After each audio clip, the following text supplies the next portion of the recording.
Good day everyone, I'm Jenny Puising and I'm here today to talk about the Anti-Trafficking in Persons Act of 2003 or the RA9208. Anti-Trafficking in Persons Act of 2003, an act to institute policies to eliminate trafficking in persons, especially the women and the children. Establishing the necessary institutional mechanism for the protection and support of trafficked persons, providing penalties for its violations and for other purposes. This act, which is a consolidation of Senate Bill No. 2444 and House Bill No. 4432, was finally passed by the Senate and the House of Representatives on May 12, 2003. Anti-Trafficking in Persons Act of 2003 was signed into law by President Gloria Macapagal Arroyo on May 23, 2006. There are agencies mandated to implement the programs that address trafficking in person. They are the Department of Foreign Affairs, Department of Social Welfare and Development, Department of Labor and Employment, Department of Justice, National Commission on the Role of Filipino Women, Bureau of Immigration, Philippine Overseas Employment Administration, Department of the Interior and Local Government, and the local government units.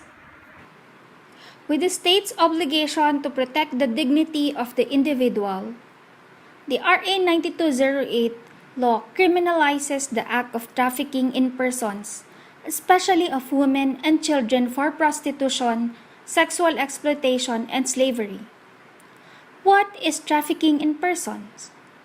It's an act that involves recruitment, hiring, transfer, providing, transportation of the persons with or without the victim's consent or knowledge within or across the national borders.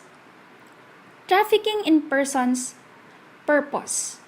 It is done for the purpose of exploitation, prostitution, other forms of sexual exploitation, forced labor, slavery, sale of organ. There are different types of trafficking in persons that are prevalent in the Philippines. Trafficking for forced labor, for children for exploitation, trafficking for sexual exploitation, trafficking for organ removal. Many reported cases are women and children are usually the victims of trafficking. The major factors of trafficking in our country is poverty, brought about by myriad factors such as lack of employment, opportunities, and gender discrimination. As a response to the worsening situation of human trafficking in the country, the Anti-Trafficking in Persons Act of 2003 was passed immediately into a law. In my take, trafficking is a complex problem that needs solution. The Republic Act 9208, a powerful law that if strictly implemented would stop the violators to do so. The genuine prevention with long-lasting effect can only be truly achieved through carefully developed strategies to raise the consciousness of the people on the phenomena of trafficking and why certain practices could be dangerous not only to one's dream and aspirations, but to one's life and limbs as well. There must be transformation on how the children and women on our society are regarded. There must be an awareness to their rights and appreciation to their importance as a human being.